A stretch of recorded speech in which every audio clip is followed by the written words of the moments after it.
out their gun and hit Rawlings. The victim was taken to a nearby hospital with non-life-threatening injuries. It's unclear what led up to the dispute. Rawlings suffered non-life-threatening injuries. He's being held without bond.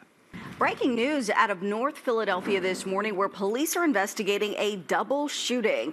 This double shooting happened just after 10 o'clock last night along the 2000 block of Germantown Avenue.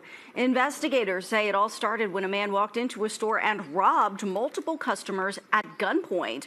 We're told that another man who was one of the robbery victims left the store and returned with a gun and then exchanged gunfire with the suspected robber. Based on what we have seen thus far, it appears that a male, the first male, dressed in all black, came into a corner store here at Fair Hill in Germantown and then proceeded to rob 3 customers who were inside the store at the time, demanding their personal effects. Both men were taken to Temple University Hospital. No one else was injured in that shooting. 10 o'clock news. 1 person is dead. 2 others are detained after a shooting that led to a car crashing into a home. It happened on 8th Street between Myrtle Avenue and Cleveland Street in Jacksonville's Durkeeville neighborhood. Witnesses say there were 2 crime scenes. Let's go straight to News4Jax reporter Eric Avanier, who joins us live from JSO headquarters, where the detainees were taken for questioning. And as of right now, there is no word yet or any indications that either detainee has been charged with a crime. In fact, neighbors we spoke with who were witnesses at one of the 2 crime scenes tell us that they personally know the shooter. They also say that he was defending himself during a robbery. Multiple neighbors tell News4Jax it all began here at this store on the corner of Myrtle Avenue and 8th Street. They say an unidentified man entered the building and began robbing a store employee. According to neighbors who personally know the employee, the 2 men fought each other, and the fight was carried outside where they say the unidentified man got into a car and tried to run over the employee. They say that's when the employee pulled out a gun and shot at the car.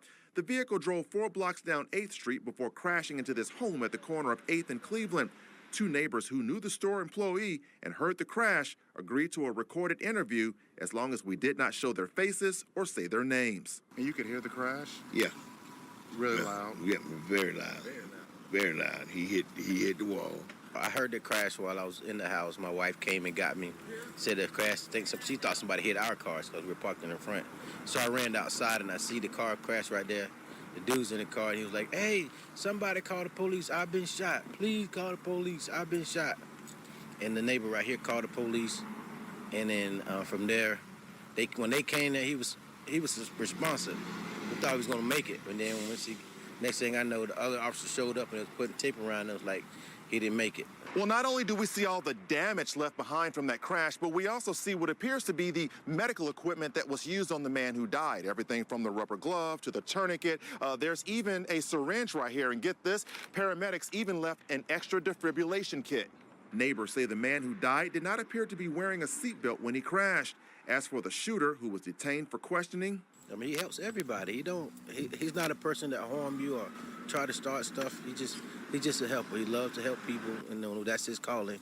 And it's sad to see that someone had to provoke somebody who loves the community to this situation as them to defend themselves. It's so sad.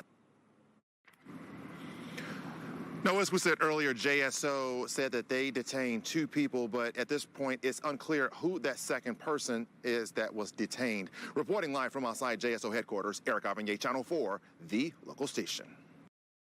If the criminal does not fear the police, a judge, or prison, he must be taught to fear his victims.